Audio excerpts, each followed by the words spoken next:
राम राम जी दोस्तों, आप सभी का स्वागत है आपके अपने YouTube channel Knowledge TV Hindi Indra Bhardwaj पर। दोस्तों, हरियाणा की रजिस्ट्री से रिलेटेड एक और नई खबर आई है और इसमें रजिस्ट्री शुरू होने के बाद फिर से जो दिक्कत आ रही है वो आपके सामने इस वीडियो में बताया जाएगा। तो दोस्तों, आपसे निवेदन है, अगर आपने नॉलेज टीवी हिंदी इस परिवार का हिस्सा नहीं बने हैं तो नॉलेज टीवी हिंदी इस चैनल को सब्सक्राइब करें और इसी प्रकार की हरियाणा की ज़मीन या ज़मीन रजिस्ट्री से रिलेटेड हर एक जानकारी आप प्राप्त करते रहें। तो दोस्तों, बता दें कि पोर्टल पर रजिस्ट्री में आ रही दिक्कत डीटीपी से लेनी पड़ रही है अनुमति। यानी दोस्तों, रजिस्ट्री शुरू हो गई है लेकिन उसके बाद भी क्या होता है कि जब पोर्टल पर रजिस्ट्री में दिक्कत हो रही है और फिर डीटीपी से लेनी जो अनुमति है वो लेनी पड़ रही है। तो इसमें दोस्तों बात करेंगे पूरी डिटेल से, तो वीडियो को लास्ट तक ज़रूर देखते रहें। चलिए बात करते हैं न्यूज़ की।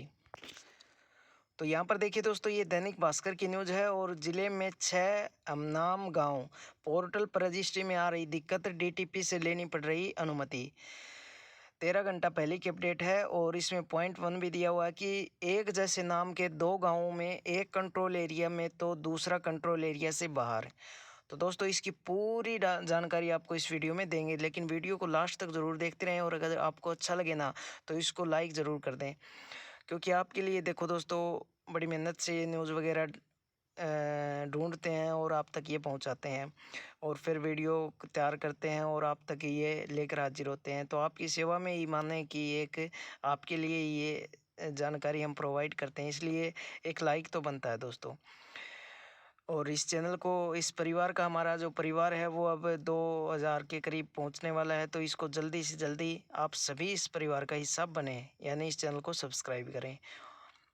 और बिल्कुल जेन्युइन न्यूज़ जो है दोस्तों आपको इस चैनल के माध्यम से पहुंचाई जाती है, जो कि अखबार की न्यूज़ होती है, यानी बिल्कुल प्रूव होने के बाद आप तक ये जानकारी लेकर हाजिर होते हैं। तो दोस्तों चलिए बात कर लेते हैं अब डिटेल से। रेवेन्यू रिकॉर्ड ऑनलाइन होने के बाद रजिस्ट्री कराने के लिए लागू हुआ नया सिस्टम। जिले के 12 गांवों के लिए परेशानी का सबब बन गया है। जिले में 6 गांव ऐसे हैं जिनके नाम से ही 6 गांव और हैं। यानी दोस्तों क्या होता है कि एक, जिस तरह जैसे एक गांव का नाम कुछ भी है मान लो, तो उसी उसी गांव का नाम जो है ना अलग अलग और भी उसी नाम से गांव हैं, तो उनके कारण भी जो है दोस्तों दिक्कत आ रही है। तो इसमें पूरी डिटेल बताई जाएगी और रजिस्ट्री क्यों नहीं हो रही है, क्या दिक्कत है, उसके बारे में पूरी जानकारी मिलेगी। तो आगे इन्होंने बताया कि इन एक जैसे नाम वाले गाँवों में 6 गाँव कंट्रोल एरिया से बाहर, तो बाहर एरिया से तो बाहर हैं, परंतु जिन गांवों से इनका नाम मिलता जुलता है वह कंट्रोल एरिया है, यानी वहाँ रजिस्ट्री करवानी हो तो डीटीपी से एनओसी लेनी होगी। ऐसे में तहसील में रजिस्ट्री कराते समय लोगों को परेशानी हो रही है।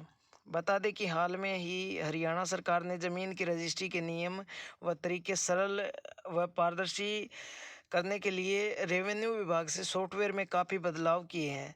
अब रजिस्ट्री करवाने से पहले ऑनलाइन अपॉइंटमेंट लेने के समय ही सॉफ्टवेयर यह बता देगा कि जिस ज़मीन की आप रजिस्ट्री करवाना चाहते हैं वो district, town and country planning विभाग के कंट्रोल एरिया में आती है या नहीं। डीटीपी विभाग से सेक्शन 7A के तहत ज़मीन की खरीद बेच के समय एनओसी लेनी पड़ती है। यदि सॉफ्टवेयर ऐसे कंट्रोल एरिया में दिखाता है तो उस ज़मीन की रजिस्ट्री करवाने के लिए डीटीपी से एनओसी लेनी पड़ेगी। हालांकि अब सरकार ने डीटीपी से एनओसी लेने का सिस्टम भी ऑनलाइन कर दिया है। यहाँ आ रही है दिक्कत है, तो आपको किस जगह दिक्कत आ रही है? ये घसीटपुर गांव अम्बाड़ा कैंट तहसील में है, जिसका हदबस्त नंबर 126 है। दोस्तों, एक अम्बाड़ा से हमारे पास एक हमारे ही जो परिवार का हिस्सा बने हुए एक दोस्त हैं जिन्होंने अम्बाड़ा की रजिस्ट्री से रिलेटेड जानकारी पूछी थी, यानी पिछले वीडियो में। तो दोस्तों आपको फिर से बता दें, मैं आपको बता दे रहा हूँ कि घसीटपुर गाँव अम्बाड़ा कैंट तहसील में है, जिसका बस्त नंबर 126 है। यह कंट्रोल एरिया के अधीन है। अब इसी नाम का एक गांव यानी घसीटपुर शाह तहसील में है।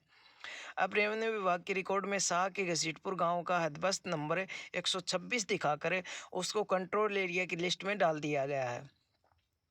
शाह तहसील वाले घसीटपुर में भी रजिस्ट्री करवानी है तो बेचने वाले या खरीदने वाला जब रजिस्ट्री के लिए अपॉइंटमेंट लेगा तो सॉफ्टवेयर इस क्षेत्र की ज़मीन को कंट्रोल्ड एरिया दिखाते हुए एनओसी की मांग करेगा।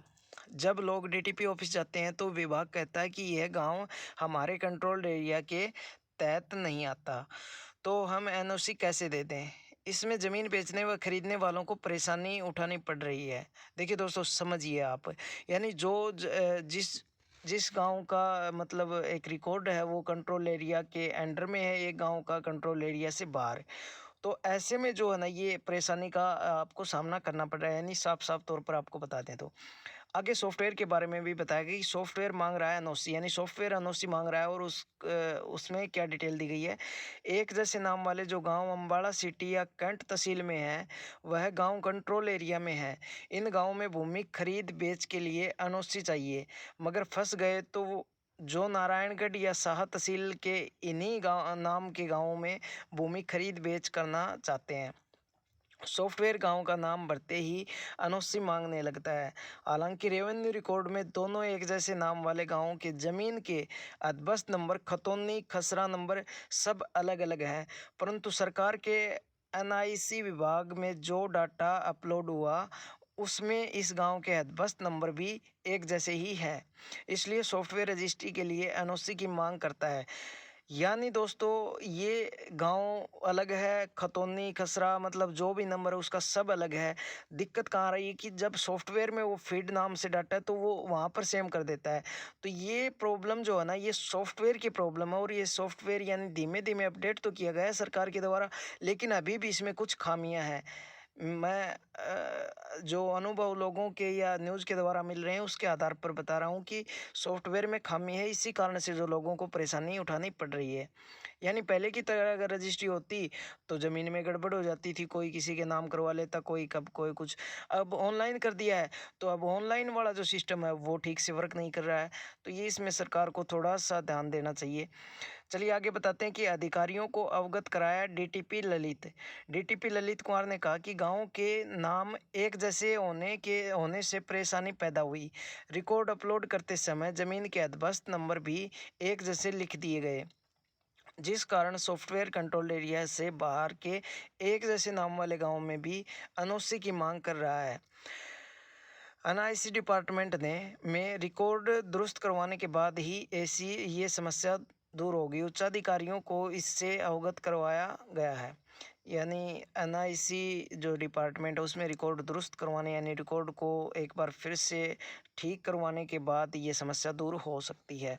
तो दोस्तों, इस न्यूज़ में तो यही बताया गया है और आपकी परेशानी दूर हो भी सकती है।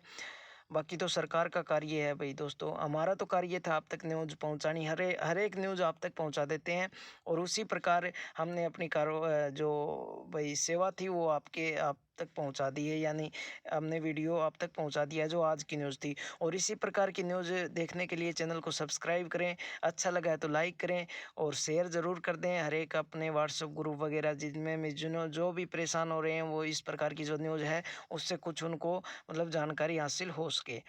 और इसी के साथ दोस्तों, आपसे फिर निवेदन करते हैं, अगर आपने चैनल को सब्सक्राइब नहीं किया तो चैनल को सब्सक्राइब कर दें। आपने वीडियो यहाँ तक देखा इसलिए आपका बहुत बहुत धन्यवाद।